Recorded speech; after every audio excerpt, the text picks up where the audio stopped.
Hi friends, welcome to TM rainbow's kitchen. நாம் இன்றைக்கி ரொம்பவே ஈஸியாக செய்கிற மாதிரி கொழுக்கட்டை ரெசிபி தான் பார்க்க போகிறோம். குட்டீஸ்க்கெல்லாம் பிடிச்ச மாதிரி சின்னதாக பட்டன் கொழுக்கட்டை தான் எப்படி செய்யறதுன்னு பார்க்க போகிறோம். அதிகமான ஸ்வீட்னஸ் இல்லாமல் கொழுக்கட்டை சாப்பிட்ணுன்னு நினச்சிங்கன்னா இந்த முறையில் கண்டிப்பாக ட்ரை பண்ணி பாருங்கள். இந்த கொழுக்கட்டை செய்கிறது ரொம்பவே ஈஸி, சாப்பிட்றதுக்கும் ரொம்பவே டேஸ்டியாக இருக்கும். ஒரு டம்ளர் இட்லி அரிசியை 2-3 முறை நல்லா கழுவிட்டு மறுபடியும் 1 கப் தண்ணி சேர்த்து 5-6 மணி நேரம் இது போல் நல்லா ஊற வச்சு எடுத்துக்கோங்க. இந்த அரிசியை கிரைண்டர் இல்லைனா மிக்சி ஜாரில் தண்ணி கொஞ்சம் கொஞ்சமாக சேர்த்து நல்லா நைஸாக ஃபைன் பேஸ்ட்டாக அரைச்சி எடுத்துக்கோங்க. இப்போ ஒரு வானல் இல்லைனா அகலமான பாத்திரம் எடுத்துக்கோங்க. அதில் நம்ம அரைச்சி எடுத்து வச்சுருக்க அரிசி மாவை சேர்த்துக்கோங்க. இது கூடவே 1/4 கப் அளவு தண்ணி சேர்த்துக்கோங்க. டேஸ்ட்டுக்காக 1/4 ஸ்பூன் மட்டும் உப்பு சேர்த்துக்கோங்க, அதிக அளவில் சேர்த்துட வேண்டாம்.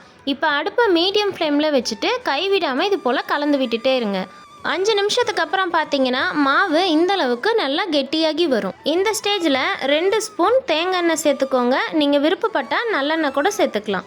அடுப்பை லோ ஃப்ளேமில் வச்சுட்டு மறுபடியும் இது போல் கைவிடாமல் கலந்து விட்டுட்டே இருங்க. மாவு இந்தளவுக்கு நல்லா கெட்டியாகி வரணும். கைகளில் கொஞ்சமாக தண்ணி இல்லைனா எண்ணெய் தொட்டுட்டு மாவை தொட்டு பார்த்தீங்கன்னா கைகளில் ஒட்டாமல் வரணும். இது சரியான பதம். இப்போ இந்த மாவு நல்லா ஆறுனதுக்கப்புறம் சின்ன சின்ன உருண்டைகளாக உருட்டி எடுத்துக்கோங்க. மாவோட சென்டரில் இது போல் சின்னதாக ஹோல் போட்டுக்கோங்க. பார்க்குறதுக்கு மினி உளுந்து வடை போலவே இருக்கும். குட்டீஸ்க்கு ரொம்பவே பிடிக்கும். இதே போல் எல்லா மாவையுமே கொழுக்கட்டைகளாக பிரித்து எடுத்து வச்சுக்கலாம். இந்த கொழுக்கட்டை ரொம்ப நேரத்துக்கு சாஃப்டாகவே இருக்கும். எல்லா கொழுக்கட்டைகளையும் பிடிச்சு எடுத்து வச்சதுக்கப்புறம் இதுக்கான பூரணம் ரெடி பண்ணிடலாம். 1 கப் தேங்காய் துருவல், 1/4 ஸ்பூன் ஏலக்காய் தூள், 4 ஸ்பூன் சர்க்கரை சேர்த்துக்கோங்க. உங்களுக்கு இனிப்போட டேஸ்ட் அதிகமாக பிடிக்கும்னா 7-8 ஸ்பூன் வரைக்கும் சர்க்கரை சேர்த்துக்கலாம். இப்போ நம்ம கலந்து எடுத்து வச்சுருக்க தேங்காய் மிக்சரை இந்த கொழுக்கட்டைக்கு சென்டரில் வச்சு இது போல் அழுத்தி விட்டுக்கோங்க. உங்களுக்கு வெள்ளை சக்கரை சேர்க்க விருப்பம் இல்லைன்னா தேங்காய் துருவல் கூட நாட்டு சக்கரை கருப்பட்டி கூட சேர்த்துக்கலாம். ரொம்பவே ஹெல்த்தியாக இருக்கும். இதே போல் எல்லா கொழுக்கட்டைகளையுமே செஞ்சு எடுத்து வச்சுக்கோங்க.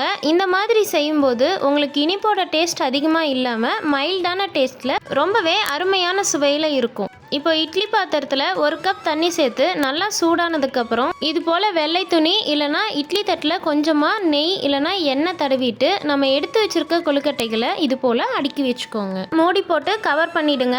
அடுப்பை மீடியம் ஃப்ளேமில் வச்சு 10 நிமிஷம் நல்லா வேக வச்சுக்கோங்க. 10 நிமிஷத்துக்கு அப்புறம் ஓப்பன் பண்ணி பார்த்தீங்கன்னா கொழுக்கட்டை இது போல் சூப்பராக வெந்து வந்திருக்கும். அவ்வளோதான், ரொம்ப ஈஸியாக இன்ஸ்டண்ட்டாக செய்கிறது மாதிரி கொழுக்கட்டை சூப்பராக ரெடி ஆயிடுச்சு.